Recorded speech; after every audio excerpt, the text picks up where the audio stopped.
The quantum detection array at the Mauna Kea Observatory hadn't stopped buzzing for the past 72 hours. Dr. Elena Santos stood before the sprawling wall of holographic displays, her dark eyes reflecting the cascade of data that continued to defy conventional physics. She triple-checked every calculation, recalibrated every sensor, but the conclusion remained inescapable. Something massive was approaching Earth's solar system. Dr. Santos, the voice of her research assistant, Kai Chen, broke through her concentration. The new data from the lunar arrays just came in. You need to see this. Elena moved swiftly to Kai's workstation, her heart racing as fresh streams of information populated the screens. The gravitational distortions they'd been tracking had multiplied exponentially. Whatever was out there, it wasn't just big, it was organized. How many? She asked, though she already dreaded the answer. Kai's fingers danced across the holographic interface. At least 300 distinct signatures, each larger than anything humanity has ever constructed in space. They're maintaining perfect formation despite traveling at speeds that should tear conventional matter apart. Elena reached for her secure comm unit. Get me Director Patel. Now. Within hours, the Planetary Defense Council chamber beneath Geneva hummed with barely contained tension. Representatives from every major spacefaring nation sat around the circular table, their faces illuminated by the central hologram showing the approaching fleet's trajectory. Director Rashmi Patel stood at the head of the table, her silver hair pulled back in a tight bun. Dr. Santos, please brief the council. Elena stepped forward, forcing her voice to remain steady. At 300 UTC, our quantum detection arrays began picking up massive gravitational anomalies at the edge of the Kuiper belt. These distortions follow patterns that can only be artificially generated. We are dealing with a technologically advanced civilization that has brought a fleet of unprecedented size to our doorstep. How long? The Chinese representative's question cut through the murmurs. At their current velocity, 48 hours until they reach Earth orbit. The room erupted in overlapping voices until Director Patel raised her hand for silence. There's more, isn't there, Doctor? Elena nodded grimly. The archaeological team at the Gobi site. They finished translating the glyphs we found last year. They're not just ancient artwork, they're warnings.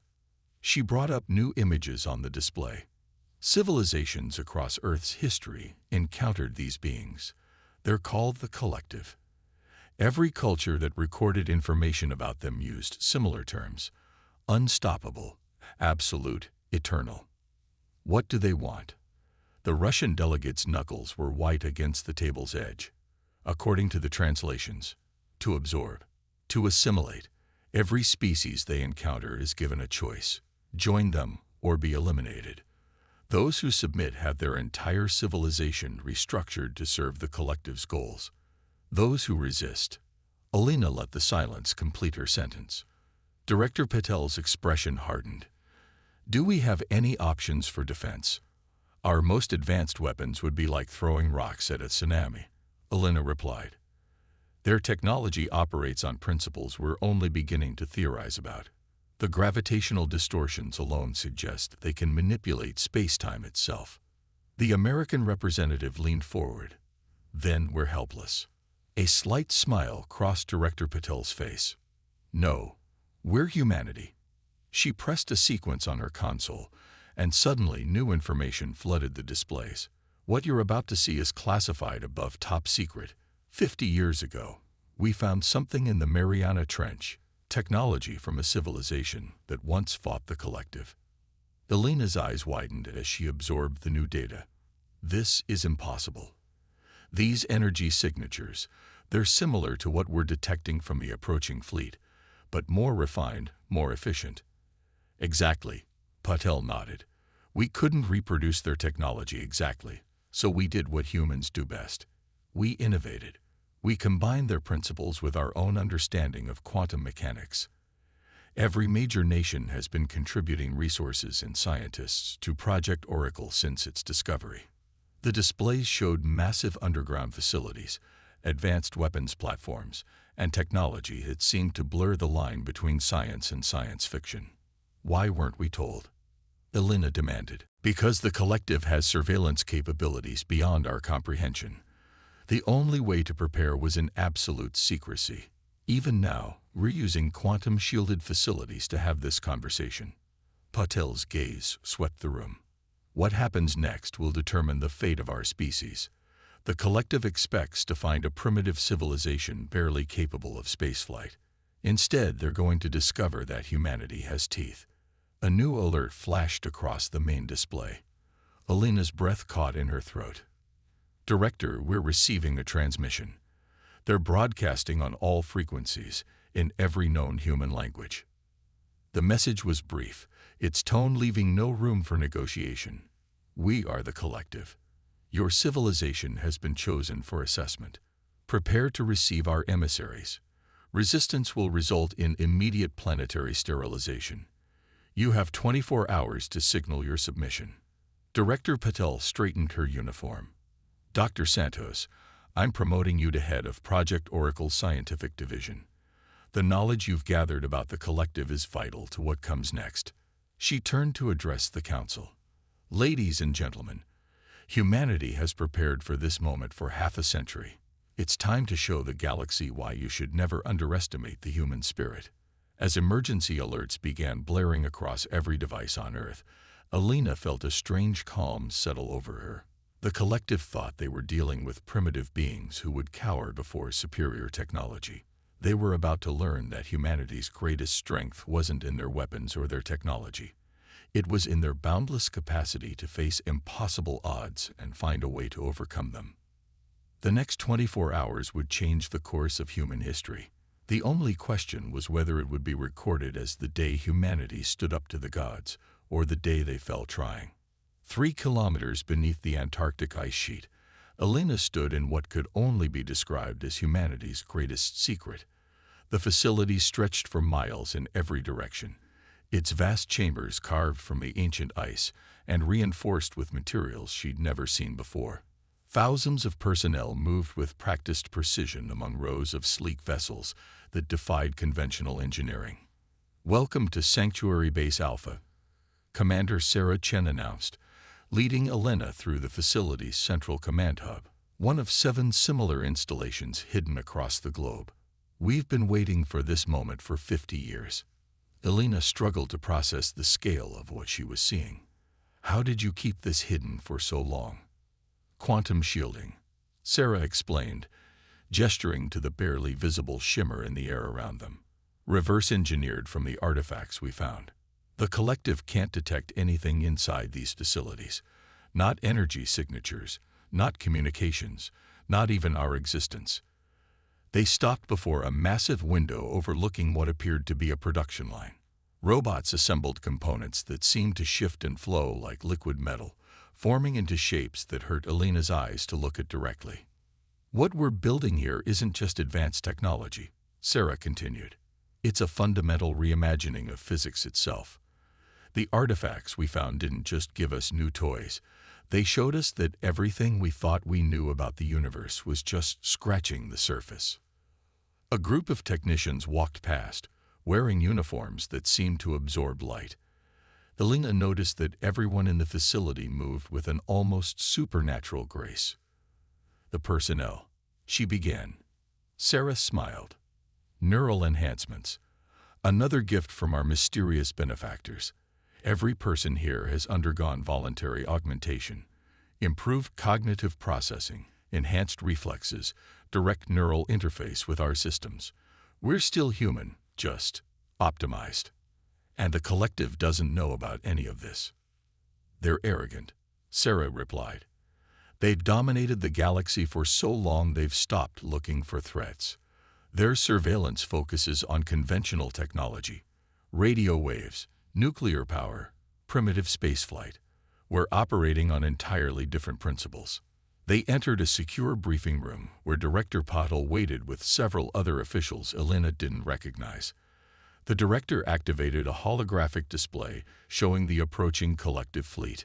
The plan is already in motion, Patel announced. We've begun evacuating major population centers into our underground arcologies. On the surface, we're maintaining the appearance of a panicked primitive civilization preparing to submit. Meanwhile, our defense grid is coming online. The display shifted to show a complex network of satellites and orbital platforms that had remained invisible until now. Phase 1 is deception, Patel continued. When their emissaries arrive, they'll scan what appears to be a pre-spacefaring civilization with minimal defensive capabilities. What they won't see is this. New images appeared, massive cannons hidden in mountain ranges, quantum-linked defense networks spanning continents, and ships unlike anything Elena had ever imagined. Our vessels don't use conventional propulsion, Sarah explained. They manipulate space-time itself. While the collective brute forces their way through space, we've learned to slip between its cracks. Their ships are bigger, but ours are faster, more maneuverable, and virtually impossible to detect. That's why you needed my research, Elena realized. The quantum detection array I developed, it wasn't just for finding them. It was for targeting them, Patel confirmed. Your work helped us perfect our weapons systems. The collective's technology relies on maintaining stable quantum fields. Our weapons don't try to penetrate their defenses. They disrupt the fundamental forces holding their ships together. An alert flashed across the display. They're launching scout ships, an operator announced. 3 vessels approaching atmosphere. Right on schedule, Patel smiled. Dr. Santos, are you ready to help humanity make history? Elena looked around the room at the determined faces of Earth's hidden guardians. 50 years of preparation had led to this moment. What do you need me to do? Your expertise in quantum mechanics makes you uniquely qualified to help coordinate our defense systems. But more importantly, you understand how the collective thinks. They'll expect submission, compliance, fear. Instead, we're going to give them something they haven't faced in millennia: innovation. The display showed the scout ships entering Earth's atmosphere, their massive forms casting shadows over the clouds. To conventional sensors, they would appear to be approaching a helpless planet.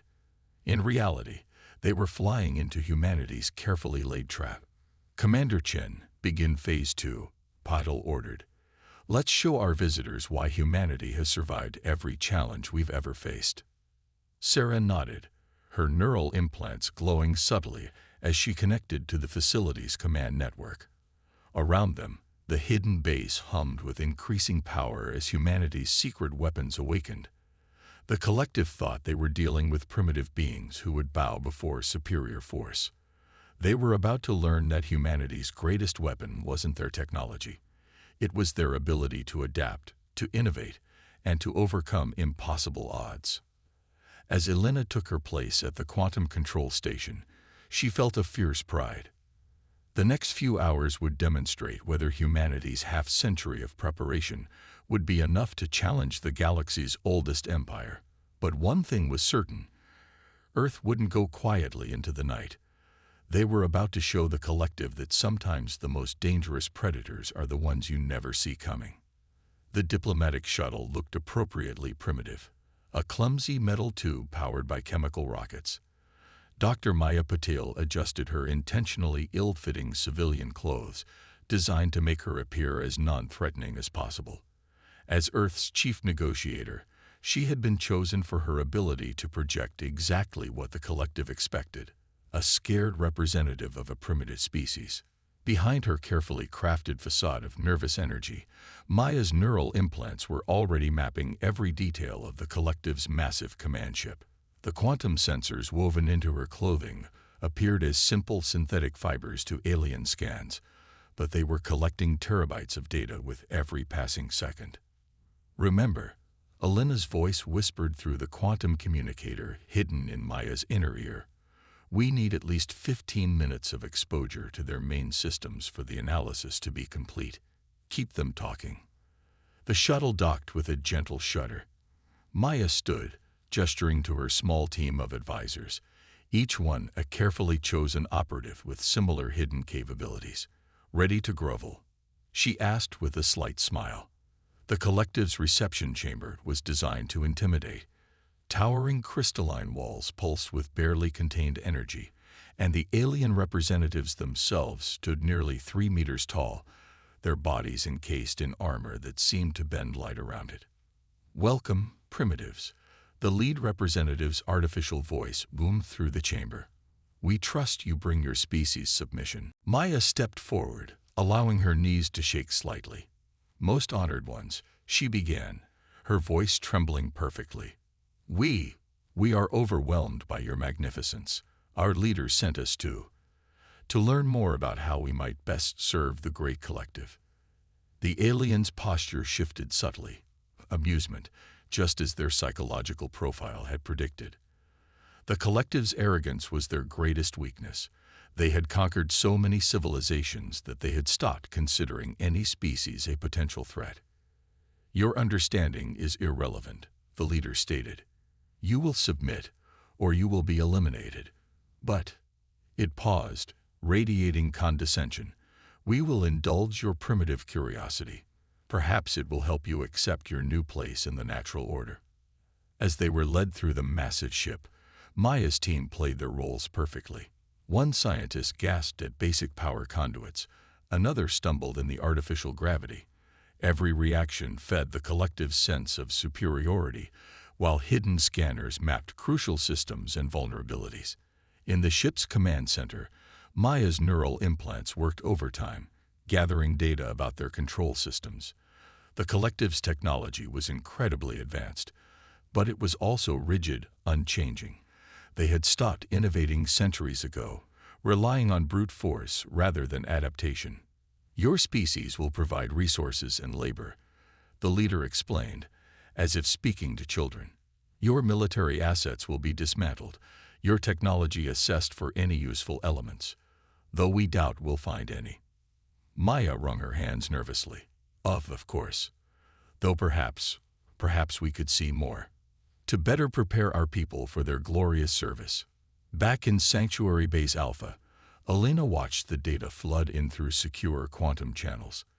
"They're actually giving us a tour of their command ship," she muttered incredulously. "Their arrogance is even greater than we anticipated."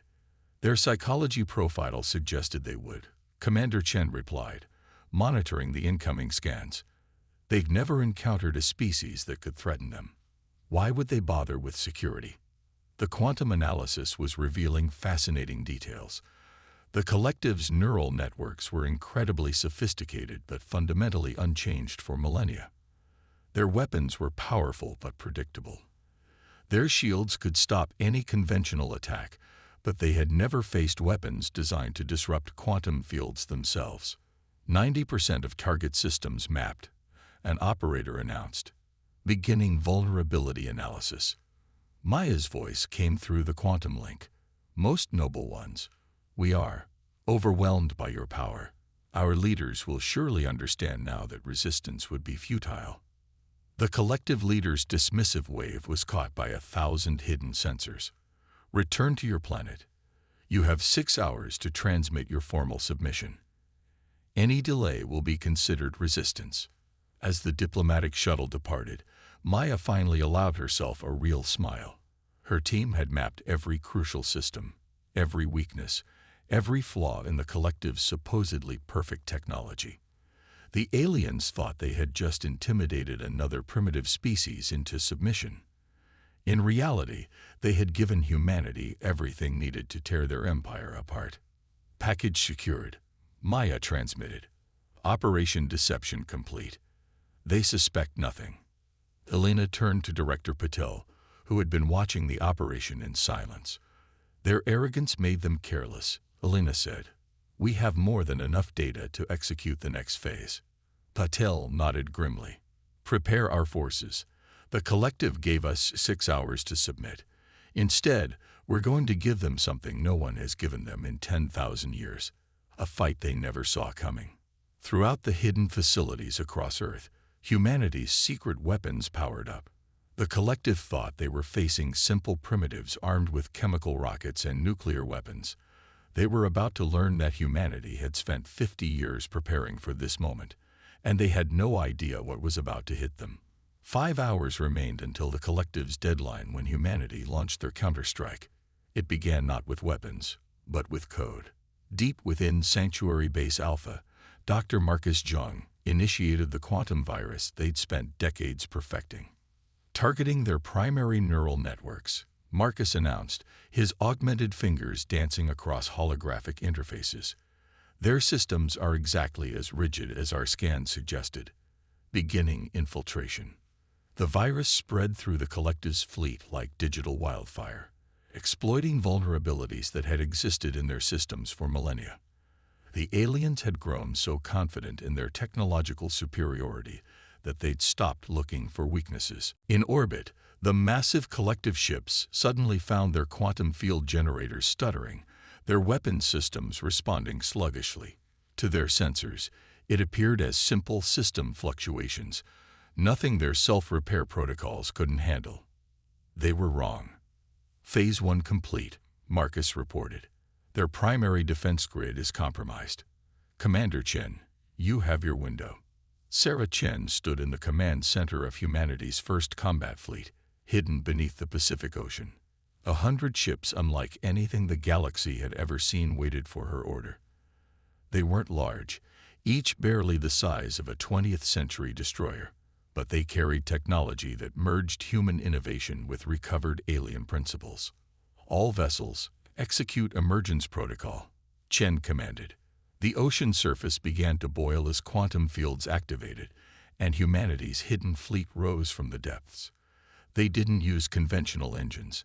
Instead, they slipped through the fabric of space itself, appearing instantly in high orbit. The collective's response was predictable. Massive energy weapons powered up, targeting the seemingly small human vessels. But as they fired, something impossible happened. The human ships didn't try to block or evade the attacks. They absorbed them. Energy conversion systems functioning perfectly, Elena reported from her station. Their weapons are actually charging our quantum reserves, exactly as the simulations predicted. The collective launched fighters, thousands of them, expecting to overwhelm the smaller human fleet with sheer numbers. Instead, they found themselves engaged in an impossible battle.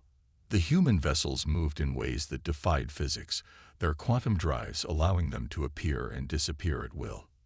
They're adapting, Marcus warned, watching the collective's network traffic.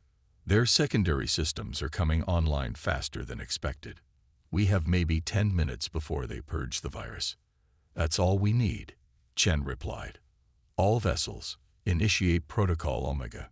The human fleet's response was devastating. Instead of trying to match the collective's raw power, they attacked with surgical precision. Quantum disruptors targeted specific points in the alien ship's field matrices, causing cascading failures that their ancient systems never conceived of having to defend against. One of the massive collective ships suddenly broke apart, its quantum fields collapsing as its own energy turned against it. Then another, and another. The aliens responded with increasingly desperate tactics, but they were fighting an enemy that had spent 50 years studying how to defeat them. Their flagship is powering up something massive, Elena reported. Energy readings are off the charts. The collective's command ship began to glow with gathered power, preparing to unleash a weapon that could vaporize continents. But they had forgotten one crucial detail. Humanity wasn't just fighting from space. Hidden defense platforms across Earth's surface activated simultaneously. Quantum beam emitters emerged from mountain ranges, desert sands, and ocean floors. The technology had been developed by combining human particle physics with principles learned from the ancient artifacts. All surface installations, Director Patel's voice was calm and clear. Fire. The combined beam caught the collective flagship in a web of quantum disruption. For a moment, the massive ship seemed to shimmer like a mirage. Then, its carefully maintained quantum fields began to unravel.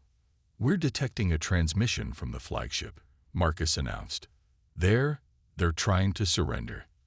After 10,000 years of giving other species only two options, submit or die, now they want to negotiate. Chen's voice was steel. All vessels, maintain assault. The Collective's reign ends today.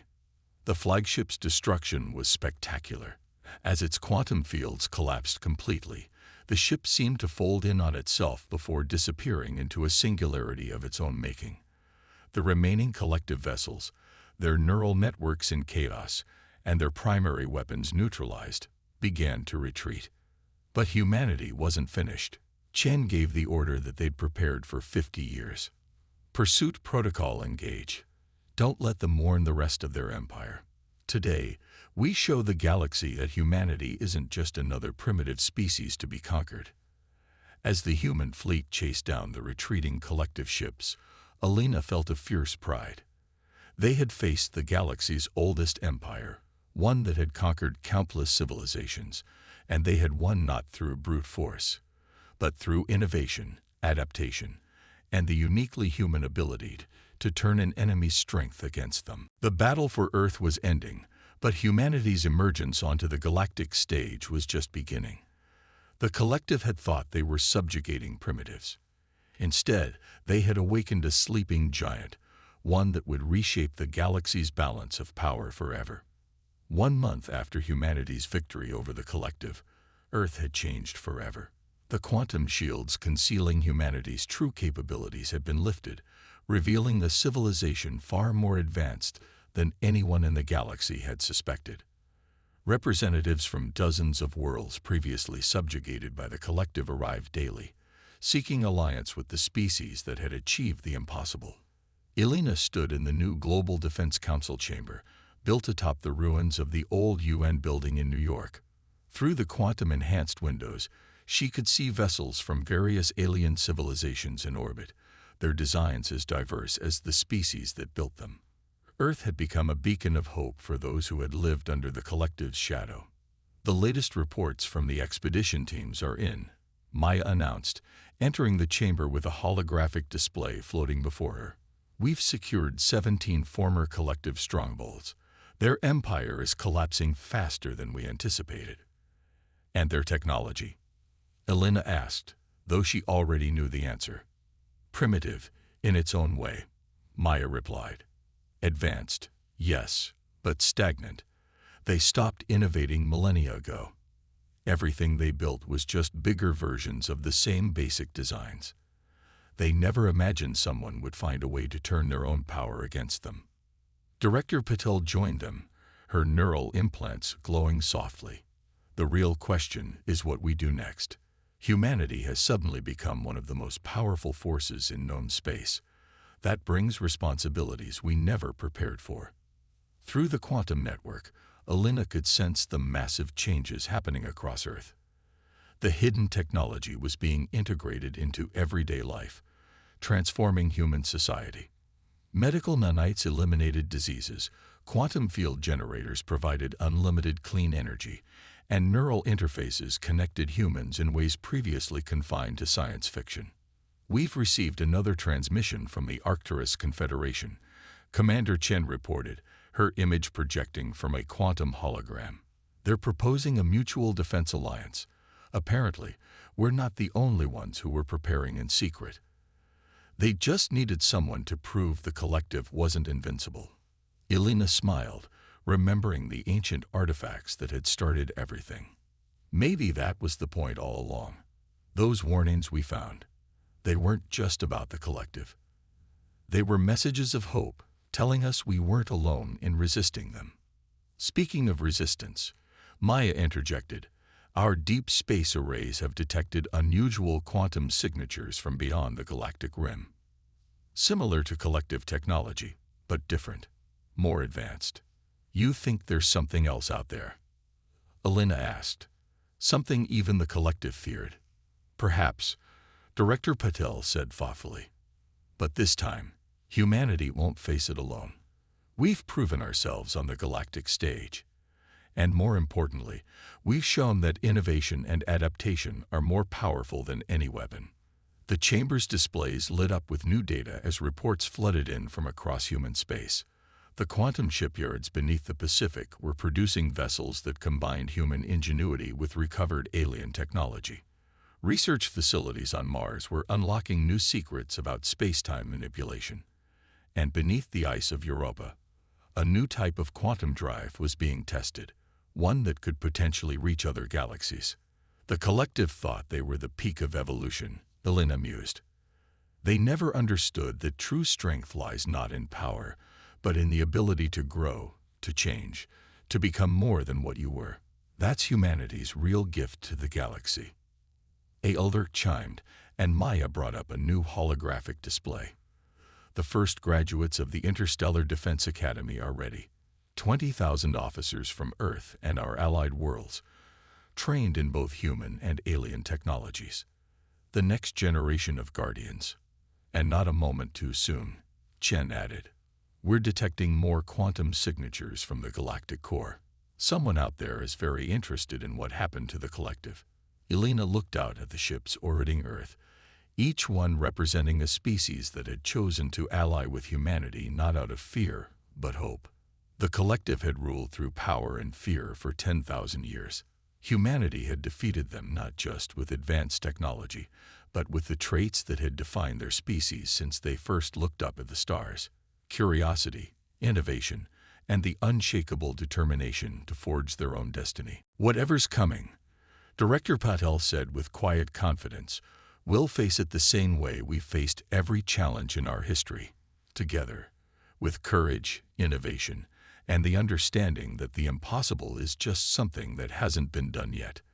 As the sun set over New York, casting golden light across the transformed cityscape, Elena felt a profound sense of pride. Humanity had not only survived its first contact with galactic civilization, they had fundamentally changed it. The age of the collective was over. The age of innovation, of cooperation, of unlimited potential, was just beginning.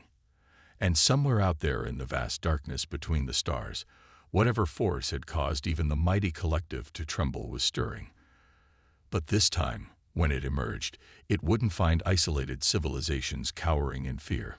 It would find a united galaxy, led by a species that had proven that the size of your ships matters far less than the strength of your spirit and the power of your determination. Humanity was ready, and they would never stop evolving, never stop innovating, never stop pushing the boundaries of what was possible. That was their true power, not the technology they had built or the weapons they had created, but the unquenchable spirit that drove them to reach ever higher, to become ever better, to face any challenge with the certainty that they would find a way to overcome it. The stars beckoned, and humanity answered, not as conquerors or subjects, but as pioneers of a new age. The galaxy would never be the same.